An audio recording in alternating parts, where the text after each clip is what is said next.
Okay, good evening. My name is Craig Blanchett. I'm an optimal health coach here, and it's my pleasure to bring you our weekly Healthy Huddle. This 30-minute program is for anybody really looking to make health a part of their life and to learn what we call healthy habits. And each week, lately, we've been doing a series where we've been covering a healthy recipe by Gigi and Stephanie.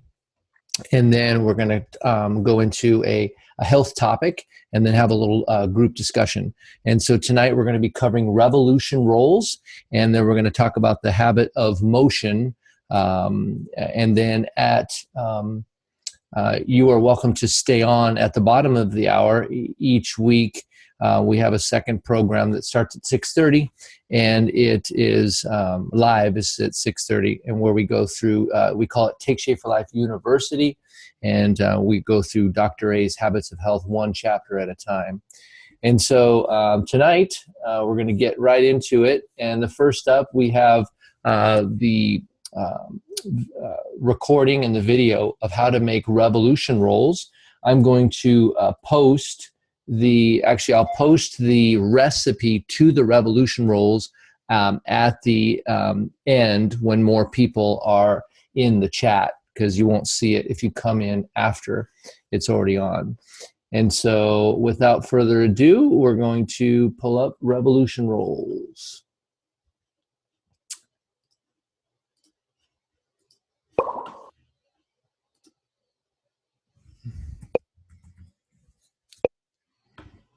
Steph, I'm going to do a little cooking presentation on revolution rolls, or sometimes called cloud rolls.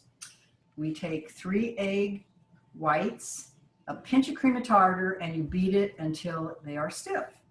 You then take 3 egg yolks with 3 tablespoons of cream cheese, and you beat that together until it's mixed. You take the egg yolks and you dump them into the egg whites and you fold them till they're just mixed. And then you take a spoonful and you place it on parchment paper that is sprayed with PAM, and you bake it 350 degrees for, I think it's 30 minutes.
Say anything?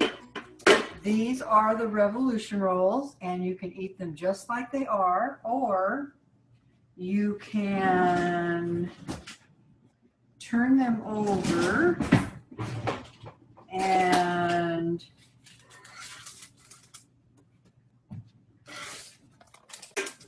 Those are pretty. Yes, they're gorgeous. So excited to have one. I am too. Turn them over because they are a little airy. So if I have found if you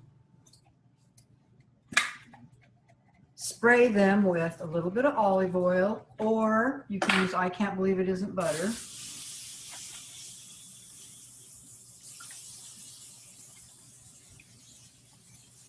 And then Sprinkle with some garlic salt.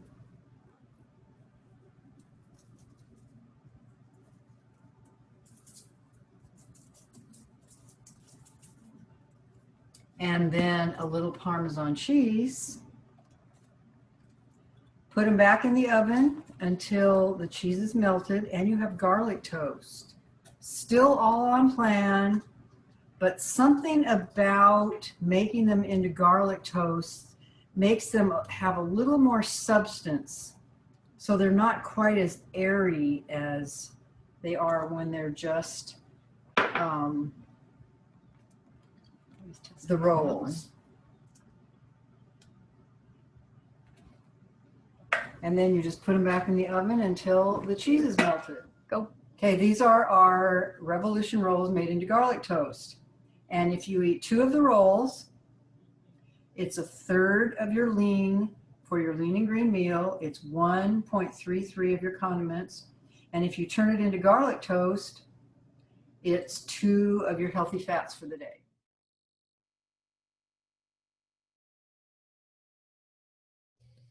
All righty, so Revolution rolls. I'm going to paste the recipe in the chat window here for everyone to download it so you have the recipe.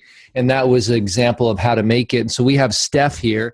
I'm sure some of you, I have some questions about what was going on in that video. So I have a few questions I want to ask, but Steph is here, so she'll be able to answer our questions. I was curious in the video, Stephanie, mother, that when you were folding in the ingredients, you didn't really mix it a lot. You left some clumps in it. What was that all about? Hold on, let me unmute you. There you go. If you fold it in too much, it makes it even airier. So by just barely mixing it, it makes it so otherwise they're really, really, really airy, and it's almost like eating air. So you just barely mix them because you want the egg whites to stay whipped up and stiff. Okay, so it makes it more bready and not super like, almost like, well, you say a cloud roll. So if you mix it too much, you get too much cloud. Okay, fair enough. And then what was the other thing? Well, that was the main one, is the mixing. I'm sure some of you guys have some questions. You can unmute yourself and just ask Steph directly there. Who here has had those? Anybody here have eaten those? No. Hey, Steph, can you add fresh herbs? Yes. You just have to be careful whenever you're adding spices because those do count as your condiments. Right. Okay, great. Yes. Thank you. So when you're doing straight 5-in-1, you want to be careful that you don't take yourself out of fat burn and have to go back in, right? And so that's the key piece there. Is there's a condiment guide, and to make sure you're not having too many carbs, obviously, is the big thing. But these are on plan, and you mentioned that in the video. So excellent. So for a lot of people have a strong desire for bread. Somehow in our minds, we just think that bread is really important, especially in the beginning. And so this is a way to get some kind of bread stuff, or even when you're in maintenance, it's a way to have bread and have it be low glycemic and good for you. And then the other thing that I've seen, one of my clients, Sandy, she takes the Sloppy Joe mix, and you could mix it with the Revolution rolls and have like a Sloppy Joe sort of a thing. She mixes it with the pancakes, oddly enough, and makes a Sloppy Joe with the pancakes somehow. But anyway, anybody else have a question about that? For Stephanie. So when you make them, are they without anything on it? Are they a little sweeter? Is it like more like just bread, like Wonder Bread? What is it like? I'd say it's more like Wonder Bread. Okay. And so when you add the Parmesan and the olive oil and the garlic, then it'd be like garlic bread, Parmesan garlic bread. Okay, got it. And you can freeze them. You can take them out later. You can put them in the toaster and toast them. Okay. It's just kind of a nice substitute for, like you said, the bread that people feel like they can't live without. Mm-hmm. And could you top it with like maybe some tomato paste and like some turkey pepperoni and some mozzarella cheese and have like almost like a pizza? Like a pizza. How big can you make them? Well, you can make them as big as you want. Like as big as a house? Well, no. I mean, you could make two big, giant, huge ones. I'm just teasing you. But how would the texture? I was teasing you, by the way. I don't know. I've never made them big. I always make them small so that, you get the right, so you only have like two. Oh, so you don't eat too much. So you don't eat too much. But it's basically egg whites and cream cheese. It's not, egg whites. Well, it's actually protein. Yeah. So it's protein and fat, essentially. Yeah. Okay. Excellent. So anybody else have any additional questions about those crazy items? I don't know if I missed it or not. Was that regular cream cheese or was that I just use regular. Regular, okay. So if you use light, then that would be even better. Probably. I mean, I had to let my Habits of Health dog in because he was scratching at the door, and I know all of you guys wanted to see the Habits of Health dog. Buddy, interrupt me during my meetings. All right. So anyway, so there's Revolution rolls, and so you guys can try those maybe this week. Do any of you guys that are here want to maybe try and make those this week? And maybe you can give us we've had Revolution rolls. We had the zucchini. What did we do last week? We did sloppy joes with zucchini noodles. Yeah. And then the week before that, we did the cauliflower pizza. Cauliflower pizza. So if you make one of these during the week, let us know how it turned out. Maybe come eat some in front of us, or show us what you made next week, and that'd be kind of fun home ec project for us all. Well, and also if you try making it and have some problems, then you'd have more questions, so that There you go. Yeah. One of the strategies and the reasons why we do this cooking segment is all of us grew up with a set of sort of recipes that by heart. They're things that your family has. And if you think about it, if you were to take all the meals that you cook, you could probably boil it down to maybe 5 that are regular, another 5 that are occasional, and then maybe 2 or 3 that are just seasonal, right? It's not like thousands of recipes you cook on a regular basis. And so what if, as a strategy, we were to replace the 5 that we eat all the time that maybe weren't healthy for us, and we replace those one at a time with healthy alternatives. So it's not that they were only healthy, but they were our new 5 favorites. They're our preference, but they're healthy. And then we taught our kids, or if we're raising families, we taught our kids to cook. So they left the house with those 5 or 10 favorite recipes that are just the favorite recipes. They don't even know that they're healthy or not healthy. It's just what your family eats. I mean, imagine how that could change a generation, because we have certain things that we do, and every week we make sure we have the ingredients for those types of things, and we just rotate through our standard recipes. So my goal here is that you'll find something that will interest you, you will try it, and if it's something that you like and it's easy and it's healthy, that you'll incorporate that into your fave 5. Not a bad idea. So tonight, the Habit of Health. Any comments or questions about that? All right, so we're going to just touch a little bit on the chapter 16 in the Habits of Health. We're just going to talk about it in brief, and then at the bottom of the hour in the next segment, we're going to actually go into it in detail.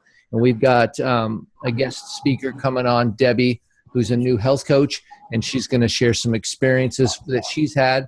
And then I've got about 4 questions that I'm going to quiz us on. And so the idea of the habits of health is when we're getting healthy, we often start with the idea of weight loss. Okay, so everybody, yeah, sure, we're going to lose weight, but if we fail to incorporate exercise in our life, we're never going to establish optimal health. We'll be maybe at an optimal weight, but we'll be flabby, we'll be jiggly, we'll be we won't have good cardiovascular health. We won't have good strength and tone. Our joints won't be strong and healthy. And so we need to have movement, and sometimes people call it exercise, but structured movement in our daily lives that's practical. It can't take up too much time or we won't do it. We can't be ideal with exercise. We have to be real. And so Dr. A talks about a program. We can lose weight without exercise. You guys know the secrets you have the keys to the kingdom of weight loss. The 5-in-1, you don't have to work out. You don't have to break a sweat. Lose weight, but you're not going to be healthy. And so we want to talk about what it's like to actually live in a healthy body, not just a thin body. And it may be a paradigm shift for your brain because you've always used exercise to try to get thin and it never really worked. And now we showed you how to get thin without exercise and you're thinking it's the Holy Grail. Well, it's a mix of both is what we need. And so in the EAT system, EAT stands for exercise, activity, thermogenesis. Basically, it's just structured, formal working out. And there's 2 types of really working out. One that does more for your cardiovascular system and one that really builds muscles. And it's good to have a combination of both. And so many of you probably know what it's like to do cardio, because cardio is what everybody focuses on because that's what burns the most calories and the most fat. But oddly enough, lifting weights or doing some type of resistance, so pushing against something where you have resistance, makes your muscles stronger. And so when your muscles get stronger, they usually get bigger and they consume more calories. So that's a good thing too. But the biggest thing is they're stronger. You can move around and do things. I see some people bend down at the airport to pick something up, and it is an act of Congress to get back up. It is a really big challenge. And so if your muscles are stronger, then you can bend down and you can do these things that are just normal lifestyle stuff. If you have to run up some stairs for whatever reason, you'll be able to do that because your muscles work. And then anytime when you have to actually do something more than what's normally required in your daily life, if you've been exercising, you'll have the strength to do those kinds of things. And the time at which you need it is too late, right? When you need to sprint across the street, if you haven't built it, it's just not there. So you're going to miss out. So we do these things in advance to keep our body in shape so it can accommodate the lifestyle that we want to live. And so there's the cardiovascular. Cardiovascular's primary focus is your heart and your lungs. That's the circulatory system. So that's all your blood and veins and stuff like that. Usually you work your cardiovascular system when you're out of breath. So if you're doing things that are running or fast walking or elliptical or a Zumba class or water aerobics, something where you're out of breath and you're having to breathe out of your mouth, that is getting your heart pumping and that is getting your cardiovascular system going. Really, really good. And actually, that has the most profound effect on your brain, relieving stress. When you get your heart going and you get your blood pumping, that releases some really powerful chemicals in our brain and it makes us happy, helps us to deal with stress. So exercise is really powerful for stress and specifically cardiovascular exercise. Now, when you're on the 5-in-1, you want to be careful not to exercise too much because you can overtax your system and your body can only produce 100%. Your liver can only run at 100% capacity. And when you're on the 5-in-1, you're running at 100% capacity of processing that stored body fat into fuel. So if you add too much exercise on top of that, it can't go 110%. So So it can't go anymore. And so it shuts down because it can't keep up. So you can actually slow down your weight loss on the 5 and 1 by adding too much exercise. Very common. So we want to get it just right. I call it the Goldilocks principle. Not too much, not too little, just right. And so the cardiovascular exercise is going to do that. Then if you start doing some resistance training where you're just lifting simple things, literally, you can take cans of canned vegetables. You can take, you can start with like a half-gallon jug of milk, right, with water in it, and you can, lift things that are heavier than your normal, what your normal body weighs. You can start. One of the things I recommend all my clients do is when they're starting out an exercise program, they actually will start off with. We try to do in the morning, every morning, is you try to do 10 push-ups, 10 sit-ups, and 10 squats, just 10. And so you may be able to do 10 push-ups, but you can't do them in a normal plank, so you do them with your knees. Or maybe you can't do them with your knees, so you do them against the table. Or maybe you can't do them against the table, so you do them against the wall. So you just start with where you're at, and you get 10 in, and you're done. And then you do some squats, and you might need to hold on to something to help yourself down and up when you're starting. And then, so it's squats, it's sit-ups or crunches, and then push-ups. And those get the primary 3 big muscles in your body. And I have people do that. Try to work your way up to 10 in the morning and then 10 at night. It takes literally about 3 minutes to do this. So you have no excuse that you don't have enough time to do it, because I know that that's what my brain says. I don't have enough time to do a real workout, so I'm not going to do anything, right? So this is practical. If you're in a hotel room and you don't have any equipment around, you can still do this exercise, right? And then so you get it 10, 10, 10s. And then the other thing that I'll have people do is if once you get to 10, then do 10 slow. So slow the speed down of your push-ups. And that will add more resistance, even though you're still doing 10. And then once you can do them slow, then maybe you go to 15 and just work your way up, and you're going to be working these muscles. And this is kind of a way to kind of get into it as a lifestyle. And so that gives you some weight resistance, and then there's some cardio. Now, when you're on the 5 and 1, a good way to gauge your exertion level is if you can breathe out of your nose, you're okay. If you're going too fast and you have to breathe out of your mouth, that may be where you're going too hard.